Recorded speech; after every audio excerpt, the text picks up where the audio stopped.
Good morning students. आज हम फिर लेकर आए हैं कॉमिक्स की क्लास। पिछली क्लासेस में हमने पढ़ा था कि नेशनल इनकम के फैक्टर कौन कौन से हैं और नेशनल इनकम के हम अभी तक 4 फैक्टर्स के बारे में पढ़ चुके हैं। तो पहला था जीडीपी, फिर जीएनपी, एनएनपी, एनडीपी और लास्ट हमारा फैक्टर है पीआई, जिसको कि हम बोलते हैं पर्सनल इनकम। पीआई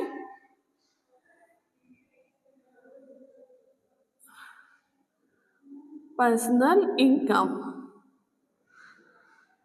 अब इसकी हम पहले डेफिनेशन देख लेंगे कि पर्सनल इनकम क्या होती है और इसको कैसे हम ज्ञात करते हैं। तो पहले हम इसकी डेफिनेशन देखते हैं। पर्सनल इनकम को हिंदी में बोलते हैं प्रति व्यक्ति आय।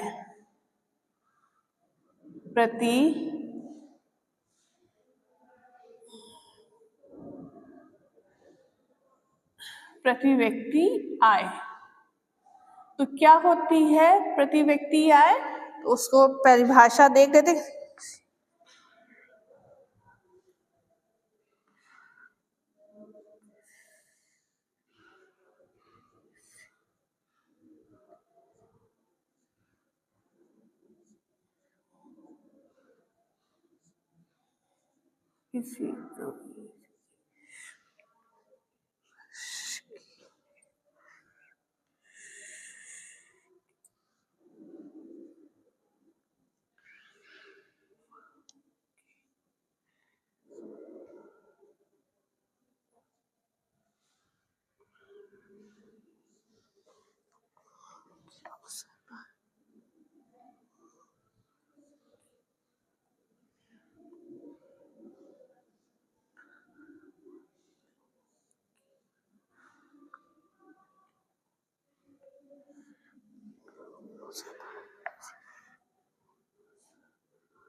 ये हमारा है प्रति व्यक्ति आय की परिभाषा। क्या परिभाषा है? किसी देश में एक वर्ष की वहां के लोगों की औसत आय ही उस वर्ष की प्रति व्यक्ति आय कहलाती है। प्रति व्यक्ति आय मतलब है कि जो हर देश में रहने वाला हर व्यक्ति की आय हमारी प्रति व्यक्ति आय होती है। वो आय जो हम उत्पादन के द्वारा प्राप्त करें या हमें कोई पेंशन मिले या कोई हम स्कीम के द्वारा हमें मिले पेंशन या वृद्धावस्था योजना, उसके द्वारा हमें जो इनकम प्राप्त हो रही है वो भी हमारी प्रति व्यक्ति आय में शामिल होती है। या हम किसी उत्पादन कर रहे हैं तो उससे जो हमें आय प्राप्त हो रही है वो प्रति व्यक्ति आय में के अंतर्गत आती है। हम नौकरी के द्वारा हमें जो सैलरी प्राप्त हो रही है वो प्रति व्यक्ति आय में होती है। कोई भी व्यक्ति बिजनेस कर रहा है तो उस बिजनेस के द्वारा जो उसको आय प्राप्त हो रही है वो प्रति व्यक्ति आय होती है। लेकिन अब हमें प्रति व्यक्ति आय हम कैसे ज्ञात करते हैं तो उसका हम फॉर्मूला देख लेते हैं कि प्रति व्यक्ति आय का क्या फॉर्मूला है।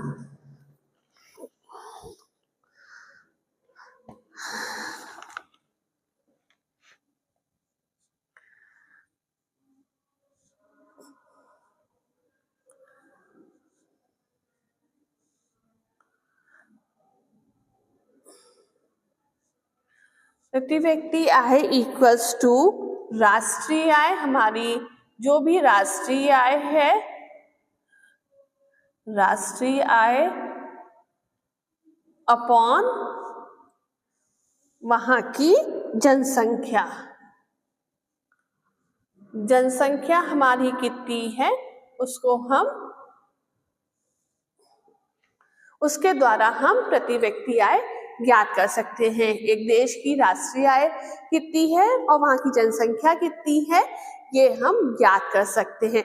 लेकिन अब राष्ट्रीय आय तो हम हर साल ज्ञात करते हैं, लेकिन जनसंख्या एक ऐसी है जिसके आंकड़े हम हर साल इकट्ठा नहीं कर सकते हैं।